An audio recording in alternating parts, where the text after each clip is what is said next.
Olá, seja bem-vindo. É uma alegria ter você conosco para mais uma aula da Escola Bíblica Dominical. Antes de começarmos, não se esqueça de se inscrever no canal, ativar o sininho e deixar o seu comentário. Seu apoio é fundamental para que possamos alcançar mais pessoas e compartilhar a palavra de Deus. Hoje, vamos estudar a terceira lição do primeiro trimestre de 2025, cujo tema é a encarnação do Verbo.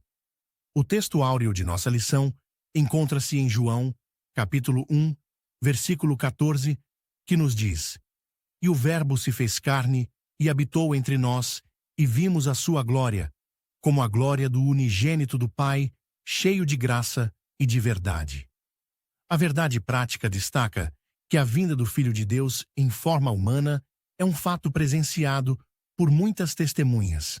Por isso, a negação de sua historicidade não se sustenta. Nesta aula, vamos abordar 3 objetivos principais. Primeiro, elencar as heresias que negam a corporeidade de Cristo.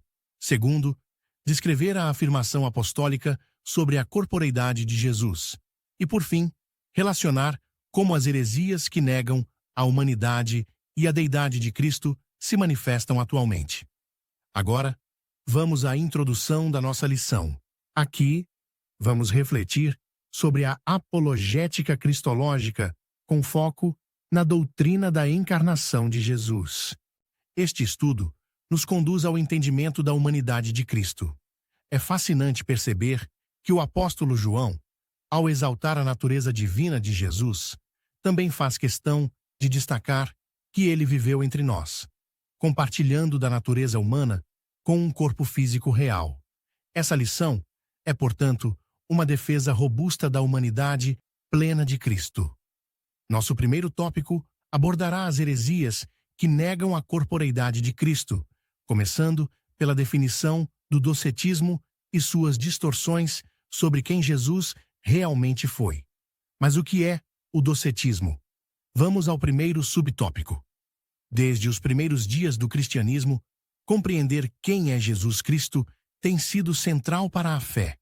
Contudo, o erro se infiltrou com doutrinas como o docetismo, que trouxe confusão e desviou muitos da verdade. O termo docetismo vem da palavra grega dokeo, que significa parecer ou ter aparência. Os docetas negavam que Jesus possuía um corpo físico real. Para eles, ele era como uma aparição, um espírito que apenas parecia. Após compreendermos o que é o docetismo, vamos agora, em nosso segundo subtópico, analisar o que os docetas ensinavam sobre Jesus.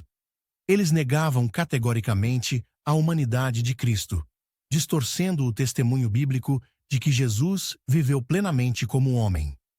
No entanto, o Evangelho de Lucas é uma forte evidência contra essa visão equivocada.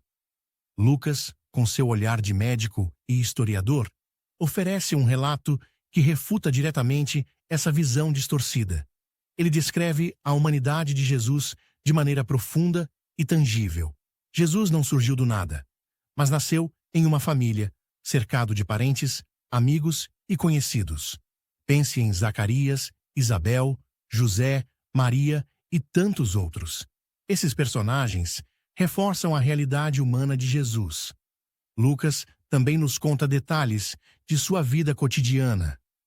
Ele nos mostra o menino visitado pelos pastores, reconhecido por Simeão e Ana como o Messias prometido, e como ele foi crescendo em sabedoria, estatura e graça diante de Deus e dos homens. Não há nada de ilusório aqui. É a vida de um ser humano que experimentou o crescimento físico, intelectual e espiritual. Ao contrário do que os docetas afirmavam, as Escrituras declaram com firmeza: Jesus se fez carne. Ele foi verdadeiro homem e, como tal, identificou-se profundamente com as nossas dores, enfrentou as nossas lutas e, de forma incomparável, entregou-se como o sacrifício perfeito para a nossa salvação.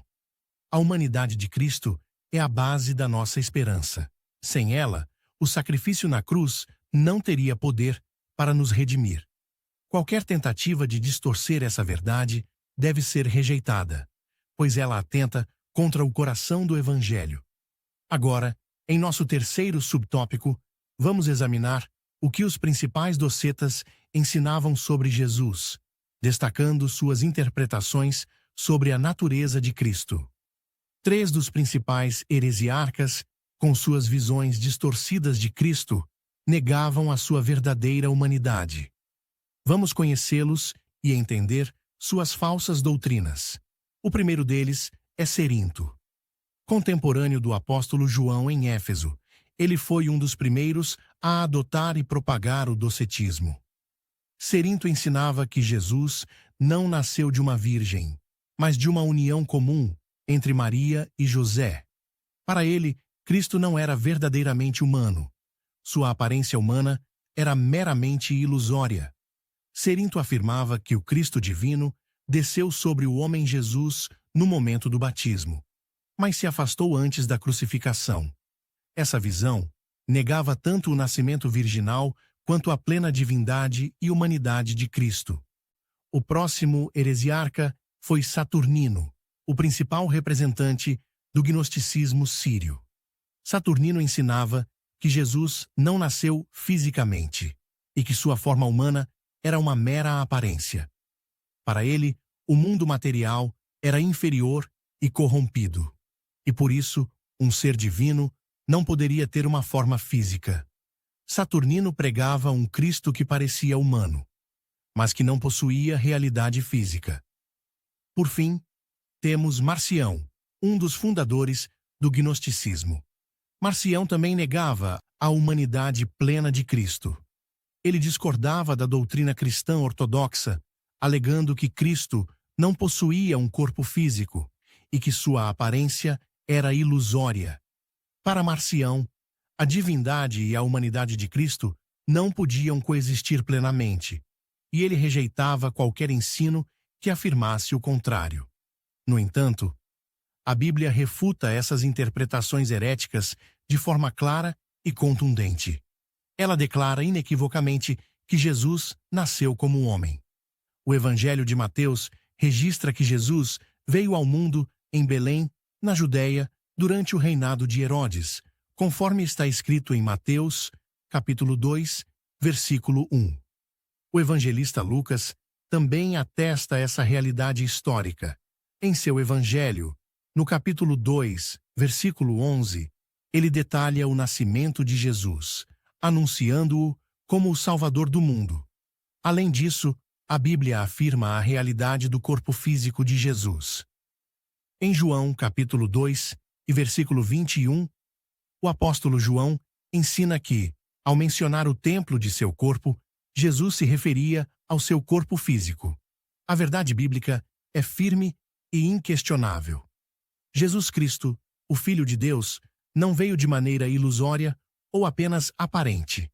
Ele veio em carne, nasceu de uma virgem, viveu entre nós e morreu como um verdadeiro homem para redimir a humanidade de seus pecados. Negar essa verdade é um erro grave, pois comprometeria a própria base da salvação cristã, que se fundamenta na encarnação do Verbo de Deus. O docetismo e outras heresias continuam disfarçados e de maneira sorrateira até os dias de hoje. Mas a Escritura permanece como nossa autoridade final e imutável, proclamando a verdade sobre o Cristo encarnado. Como cristãos, é nosso dever defender nossa fé com firmeza, sabedoria e mansidão, sabendo que Jesus Cristo, verdadeiro Deus e verdadeiro homem, é o único caminho para a salvação. Avançando para o segundo tópico da nossa lição, iremos tratar da afirmação apostólica da corporeidade de Jesus. Analisaremos a declaração de João, que afirma que Jesus foi real e visível, refutando a heresia que negava sua corporeidade. Agora vamos ao primeiro subtópico, onde buscaremos entender a expressão "o que era desde o princípio". Os evangelhos sinóticos, Mateus, Marcos e Lucas, apresentam Jesus, ressaltando seus aspectos humanos. Ele é descrito em sua humanidade, em suas emoções, em seus sofrimentos. Mas João reforça o aspecto divino. O apóstolo nos mostra o Logos, a palavra eterna, o Verbo que estava com Deus e que era Deus. Ele não descreve apenas um homem, mas sim o Deus que se fez carne. E para não deixar dúvida alguma, ele habitava entre nós e foi visto pelas pessoas. A humanidade de Cristo não é uma ilusão, e a sua divindade não é negada. Em Mateus, Marcos e Lucas, vemos sua humanidade, e em João, o mesmo Jesus, o Logos eterno, se revela em sua divindade, afirmando: antes que Abraão existisse, eu sou. Agora, vamos ao segundo subtópico, onde enfatizaremos a reafirmação apostólica de que Jesus veio em carne e que pôde ser tocado pelos que estiveram com ele.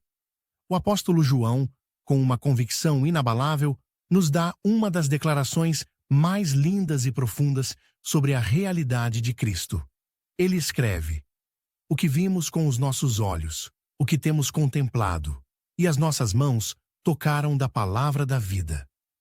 Isso pode soar como uma redundância, mas o objetivo é claro. João não está apenas afirmando algo de passagem. Ele está insistindo em um ponto crucial, sem deixar espaço para dúvida. Jesus não foi uma mera aparição. Ele foi e é real. Ele veio em carne, como um homem, e foi tocado por aqueles que andaram com ele. Imagine por um momento o peso dessas palavras. O Verbo eterno fez-se carne, habitou entre nós. Ele foi alguém que pôde ser tocado, olhado nos olhos e ouvido em cada palavra. Portanto, a realidade de sua humanidade não pode ser negada. E é nesse ponto que vemos a importância da afirmação de João, e que ressoa na declaração do Credo dos Apóstolos: sofreu sob Pôncio Pilatos. O nome de Pilatos não é apenas um detalhe histórico, mas um divisor de águas na história do nosso Cristo.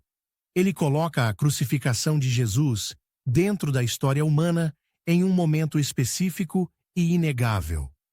Jesus não foi uma figura lendária ou uma metáfora espiritual. Ele foi alguém que viveu e sofreu sob um governante romano real. Ele não apenas esteve em nosso mundo, mas sofreu pelas mãos de um homem histórico. Isso nos leva a uma conclusão inquietante, mas fundamental. Jesus não pode ser desconectado da história. Ele não pode ser relegado ao campo da lenda ou do mito. Em sua carne, ele se fez parte de nossa realidade, e essa verdade altera o curso da nossa existência para sempre. Prosseguindo para o terceiro subtópico, vamos abordar uma crença herética. João condena essa heresia, que nega a vinda de Jesus em carne, o que comprometeria a morte e ressurreição de Cristo, que são os pilares fundamentais da fé cristã. João viveu seus últimos dias na cidade de Éfeso, que era a cidade de Cerinto, o Doceta. Os escritos do apóstolo João, o Evangelho, as 3 epístolas e o livro de Apocalipse foram produzidos na última década do primeiro século. Nessa época, o docetismo se espalhava entre os cristãos. E João, conhecendo a gravidade dessa heresia, escreve com urgência. Ele não hesita. Todo aquele que nega que Jesus veio em carne não é de Deus. Para ele, essa era uma questão vital, sem concessões. Se Jesus não teve um corpo físico real, então ele não morreu. E se ele não morreu, a ressurreição seria um mito. E sem ressurreição, não haveria salvação. Portanto, a base da nossa fé está na morte e ressurreição de Cristo. E sem isso, toda a nossa esperança se desintegraria. O apóstolo João não apenas alerta, mas condena fortemente aqueles que propagavam tal erro. Ele os chama de enganadores, sabendo do perigo que esses ensinamentos representavam para a fé dos crentes. Agora, chegamos ao último tópico, onde veremos como essas heresias se manifestam nos dias de hoje. Neste momento, seguimos para o primeiro subtópico, onde abordaremos o nascimento virginal de Jesus. Existem movimentos que negam o nascimento virginal de Jesus, como os Mormons, a Igreja da Unificação e outros que distorcem esta doutrina, ensinando que ele não foi gerado pelo Espírito Santo. Negar a concepção e o nascimento virginal de Jesus é uma das marcas desses movimentos. Este é o ensino moderno de Cerinto e seus seguidores, uma heresia antiga que continua a influenciar doutrinas distorcidas em nossos dias. Mas a verdade que a Bíblia nos apresenta é clara e inegável. Desde o Antigo Testamento, Deus já havia anunciado, de forma precisa, a concepção e o nascimento virginal de Jesus. O profeta Isaías declara: "Portanto, o Senhor mesmo vos dará um sinal. Eis que a Virgem conceberá e dará à luz um filho, e chamará o seu nome Emanuel." Essa promessa se cumpre de maneira histórica e sobrenatural no Novo Testamento. Em Mateus capítulo 1 e versículo 18 e 20, lemos: "Ora, o nascimento de Jesus Cristo foi assim. Estando Maria, sua mãe, desposada com José, antes de se ajuntarem, achou-se ter concebido do Espírito Santo." O anjo Gabriel, em Lucas 1 e 35, reafirma esta verdade, dizendo a Maria: "Descerá sobre ti o Espírito Santo, e a virtude do Altíssimo te cobrirá com a sua sombra." Não se trata de um mero evento histórico. O nascimento virginal de Jesus é um mistério profundo, que reflete a intervenção direta de Deus na história humana. Negar esse milagre é negar a própria natureza divina de Cristo. Ele não é fruto de um processo natural, mas da vontade divina, da ação do Espírito Santo. Jesus, o Emanuel, que significa Deus conosco, não foi gerado por homem algum. Ele é o Verbo que se fez carne, nascido de uma virgem, para cumprir o plano redentor de Deus. Dando sequência, vamos abordar o terceiro subtópico: a morte e a ressurreição de Cristo. O heresiarca gnóstico do Egito, Basílides, negava a crucificação de Cristo. Ele afirmava que Simão, o Cirineu, se transfigurou e foi, equivocadamente, crucificado. Segundo Basílides, Cristo não foi crucificado, mas apenas assistiu à morte de Simão, seu suposto sósia. Essa doutrina, aparentemente distante, encontra uma estranha ressonância no Alcorão, o livro sagrado dos muçulmanos, e sua principal fonte de autoridade espiritual, declara que Jesus não foi crucificado. Segundo o Alcorão, tudo não passou de uma simulação. E, em algumas interpretações, afirma-se que um sósia de Jesus foi levado à cruz. As notas explicativas nas edições do Alcorão reforçam essa ideia, sugerindo que, assim como Basílides, o verdadeiro Jesus teria escapado da crucificação, enquanto um duplicado tomava seu lugar. Essa heresia contraria completamente o ensino bíblico e os fatos históricos. As Escrituras são claras. A morte de Jesus na cruz não é uma alegoria, não é uma simulação. O apóstolo Paulo, em sua primeira carta aos Coríntios, capítulo 15 e versículo 3, afirma: "Cristo morreu por nossos pecados, segundo as Escrituras. Foi sepultado e ressuscitou no terceiro dia, segundo as Escrituras." Não há sombra de dúvida. Jesus morreu e ressuscitou. A verdade bíblica é inegociável. O Cristo que morreu por nossos pecados não pode ser substituído por uma falsa narrativa. A cruz é o ponto de transformação, onde a humanidade foi reconciliada com Deus. Tudo o que se opõe a isso não passa de uma distorção da verdadeira mensagem do Evangelho. Por fim, passamos ao terceiro subtópico: a confirmação histórica. A confirmação bíblica e histórica da morte de Jesus é fato incontestável. Historiadores não cristãos, judeus e romanos atestaram a morte de Jesus. O historiador judeu Flávio Josefo, em sua obra Antiguidades Judaicas, relatou: "Acusaram-no perante Pilatos, e este ordenou que o crucificassem. Os que o haviam amado durante a sua vida não o abandonaram depois da morte. Essas palavras não deixam dúvidas sobre a morte de Jesus, atestadas por um observador que não compartilhou da fé cristã, mas que ainda assim registrou a execução de um homem que impactou a história. Da mesma forma, o historiador romano Tácito, que viveu entre os anos 55 e 117 depois de Cristo, escreveu: aquele de quem levavam o nome Cristo foi executado no reinado de Tibério pelo procurador Pôncio Pilatos. Tácito, mesmo não sendo um cristão, confirma o evento histórico, destacando a crucificação de Jesus sob autoridade romana. E, no contexto das Escrituras, a Bíblia nos assegura, em Atos 1 e 3, que Jesus, depois de ter padecido, se apresentou vivo, com muitas e infalíveis provas. A morte de Cristo não é um mito ou uma alegoria, mas um evento real, cujas consequências reverberam em toda a história. E a ressurreição. Esse é um mistério profundo, que desafia os limites da razão humana, mas confirma o poder divino sobre a morte e a vida. Assim, através da confirmação bíblica e histórica, a morte de Jesus permanece como um marco indiscutível. A ressurreição não é só um evento histórico, é o alicerce da nossa fé, a garantia de que em Cristo nós também viveremos. Chegamos, assim, à conclusão da nossa lição. As expressões "o Verbo se fez carne" e "Jesus Cristo veio em carne" significam uma resposta aos docetas. Os evangelhos mostram claramente que Jesus possuía características humanas.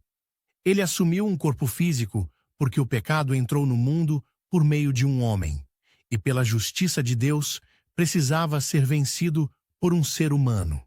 Jesus se encarnou, fez-se homem, sujeito ao pecado, embora nunca houvesse pecado, e venceu o pecado como homem. Que Deus abençoe abundantemente sua vida. Se esta aula foi edificante para você, não saia sem inscrever-se no canal. Compartilhe com seus amigos e deixe seu comentário. Seu apoio é fundamental para que possamos continuar com nosso projeto. Até a próxima lição, com mais ensinamentos e graça.